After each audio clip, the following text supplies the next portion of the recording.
अस्सलामुअलैकुम स्टूडेंट्स, आज हम करेंगे लीनियर अलजेब्रा। सेमेस्टर 6 है और उसका कोड है MTH 506। उसके कुछ MCQs डिस्कस करेंगे।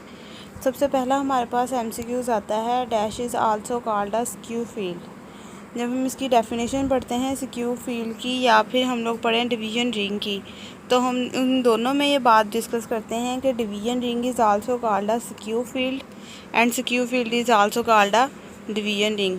तो इसका जो सही आंसर है वो हमारे पास है division ring.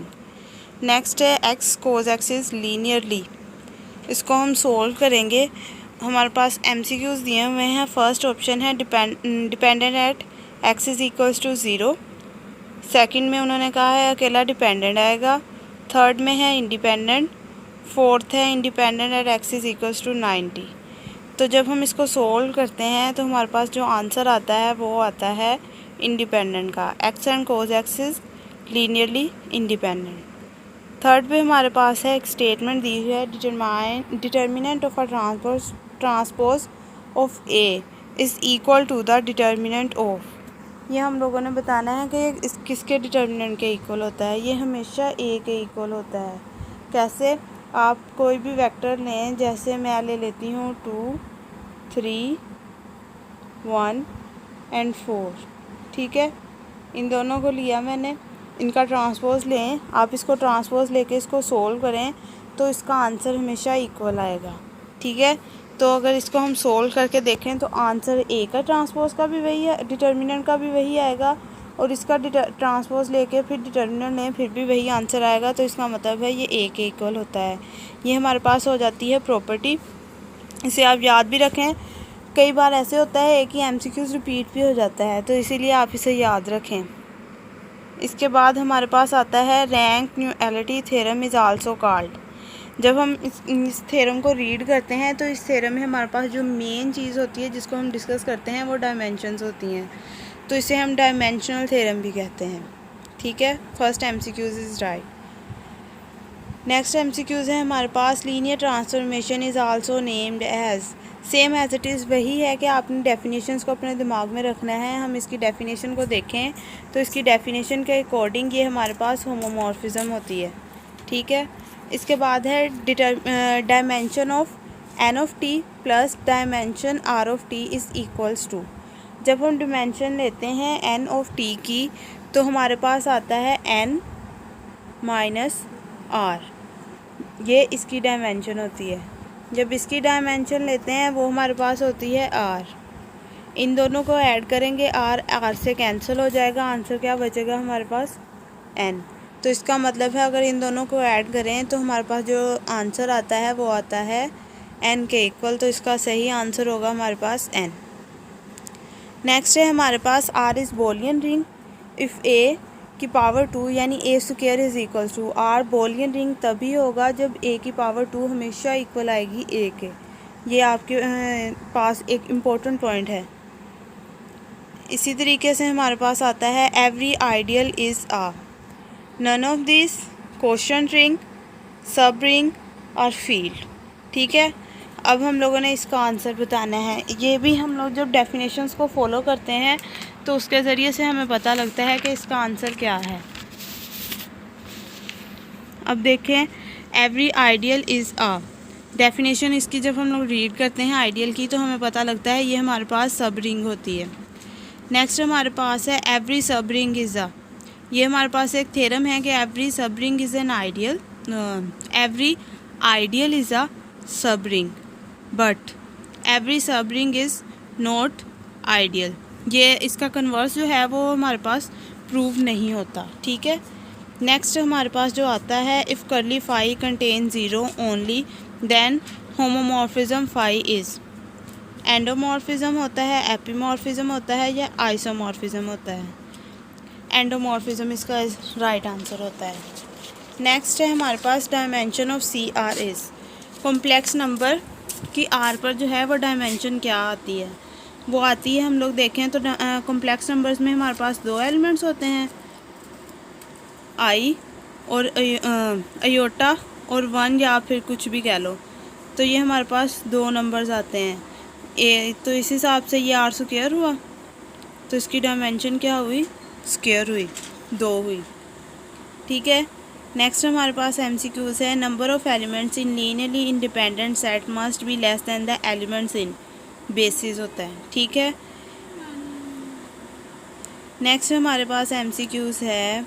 Linear independent vector must have determinant not equal to 0, determinant equals to 1, determinant equal to 0। जब हम लोग बात करते हैं इंडिपेंडेंट की तो डिटर्मिनेंट नॉट इक्वल टू 0 आना चाहिए, क्योंकि हम यही कहते हैं इंडिपेंडेंट में हमारे पास आंसर 0 नहीं आना चाहिए। नेक्स्ट हमारे पास है unity ring. Unity in ring is, unity से हमें पता लगता है कि यूनिटी जो है हम कहते ही 1 को है, यूनिटी 1 को डिनोट करता है हमेशा। तो जब रिंग की बात करेंगे तो ये भी 1 को ही डिनोट करेगा, तो ये 1 के इक्वल होता है। नेक्स्ट है हमारे पास linear transformation preserves. Linear transformation जो है किस किस चीज़ को प्रिजर्व करती है। जब हम इन MCQs को देखते हैं तो इन MCQs के हिसाब से लीनियर ट्रांसफॉर्मेशन जो है इंडिपेंडेंस को तो प्रिजर्व नहीं करती, डिपेंडेंस को भी करती है, लीनियर फंक्शनल को भी करती है। इनमें से आप या तो इन दोनों में से कोई भी MCQs लगा लें या ऑल ऑफ दीज कर लें, तो फिर आपका आंसर जो है वो फिर भी ठीक कहलाया जाएगा।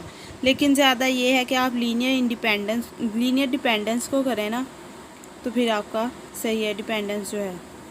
उसके बाद है if T is a transformation from U to V then RT is a base sub space of.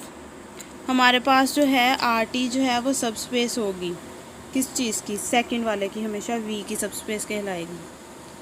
ठीक है, क्योंकि हमारे पास जो फंक्शन है वो T ट्रांसफॉर्मेशन है U से V की तरफ, तो V की साइड की तरफ है, तो इसीलिए V को जो है हम लोग इसको सब स्पेस कहेंगे V का।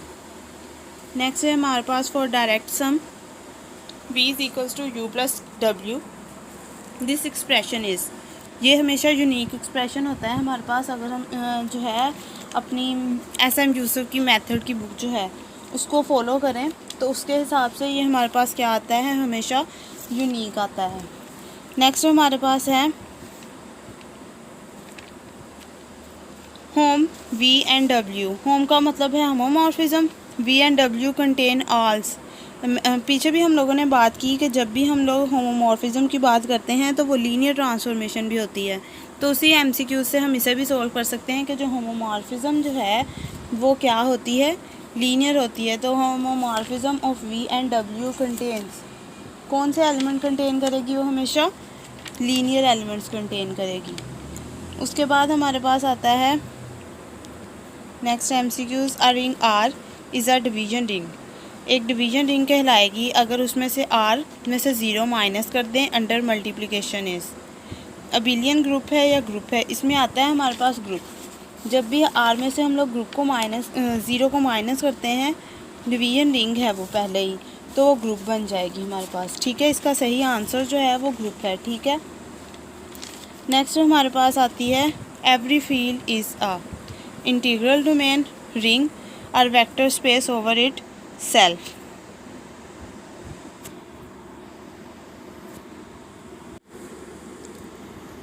एवरी फील्ड इज़ अ, जब भी हम फील्ड की बात करते हैं वो इंटीग्रल डोमेन भी होती है, रिंग भी होती है हमारे पास, और vector space over it self भी होती है। तो इसका सही आंसर जो है वो ऑल आएगा। इनमें से आप जो 3 ऑप्शन दूसरे हैं दिए हुए वो भी आप याद कर लें, हो सकता है वो आपको इन तीनों ऑप्शंस के अलावा कोई ऑप्शन दे दे। उसके बाद हमारे पास आता है कि RC इन quotient ring R/H, H must B. Ideal होता है ये हमारे पास, नॉट आइडियल होता है। ठीक है, जब भी हम लोग इसकी बात करें, इसकी डेफिनेशन अगर हम लोग सब स्पेस है, आइडियल है, सिंपल है, यहाँ पे हमारे पास ये आइडियल होता है। नेक्स्ट है RC इज़। RC ये हम लोगों के पास वेक्टर उसकी जो बुक है SM यूसुफ की, उसी में दिया गया है कि ये हमारे पास जो है वेक्टर स्पेस होती है। ठीक है, 6 चैप्टर के स्टार्ट में ही जो है सेकंड पेज पे इसका आंसर है। इफ़ अगला है if S is greater than V less than V is linear independent then every dash must be linearly dependent. जब हम लोगों ने ये बात कर ली है कि पहले वो लीनियर डिपेंडेंट है, तो हम लोग ये बात तभी करते हैं कि जब बेसिस उसकी जो है सबसेट होते हैं वो भी हमारे पास क्या आते हैं, लीनियरली डिपेंडेंट आते हैं, क्योंकि जो सेट में प्रॉपर्टीज़ होंगी सबसेट्स में भी वही प्रॉपर्टीज़ हमारे पास आगे आएंगी। नेक्स्ट हमारे पास MCQs है, एवरी सब रिंग इज़। ये देखें, ये MCQs रिपीट हुआ है, कई दफ़ा जो है वो MCQs रिपीट भी हो जाते हैं। एवरी सब ring is an ideal but an ideal can not be सब रिंग। हम लोग पीछे दोनों MCQs जो हैं वो पीछे डिस्कस करके आए हैं। अब ये जो आगे आई है ये हमारे पास प्रॉपर्टी होती है कि अगर हमारे पास इस फॉर्म में दिया गया हो तो ये आंसर होता है A × W के बराबर आता है। ये MCQs दो MCQs हैं जो एक ही जैसे हैं, लेकिन इनमें थोड़ा सा जो है वो डिफरेंस है। उसके बाद हम लोग लेते हैं नेक्स्ट MCQs है, अ फील्ड हैज़ आइडियल्स। कोई भी फील्ड जो है उसमें कितने आइडियल होते हैं, दो होते हैं, एक तो वो खुद होती है और एक होती है ज़ीरो।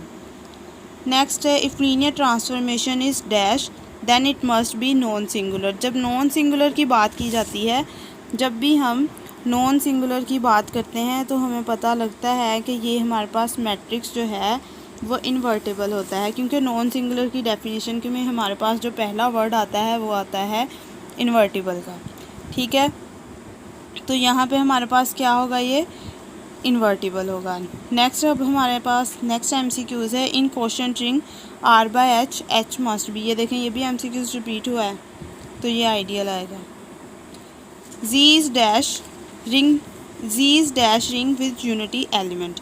Z जो है वो हमें क्या होती है, कम्यूटेटिव रिंग होती है विद यूनिटी एलिमेंट। जब Z को हम लोग देखते हैं ना यूनिट एलिमेंट के साथ 1 के साथ, तो वो रिंग बनाता है कौन सी, commutative.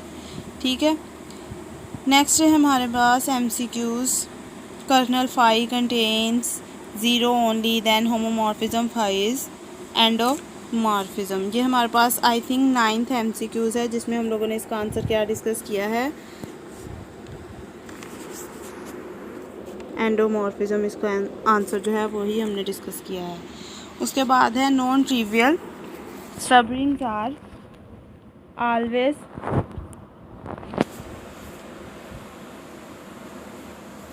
Non trivial sub rings are always. इसका आंसर हमारे पास क्या आता है, अकॉर्डिंग टू R होती हैं, 1 होती हैं या 2 होती हैं। तो नॉन ट्रिवियल जो है, जब भी हम लोग नॉन ट्रिवियल वही होता है, ट्रिवियल में हम लोग वो सोल्यूशन देते हैं, जैसे हम सब स्पेसिस की बात करें, ट्रिवियल्स वो होती हैं जो उसी में से 0 और R होती हैं। ठीक है, यानी एक तो वो खुद होता है और एक 0 होता है, उसको हम कहते हैं। लेकिन इसी तरीके से नॉन ट्रिवियल की बात करें तो वो होल में से आती है, कोई भी हो सकती है, इसीलिए अकॉर्डिंग टू R आएगा।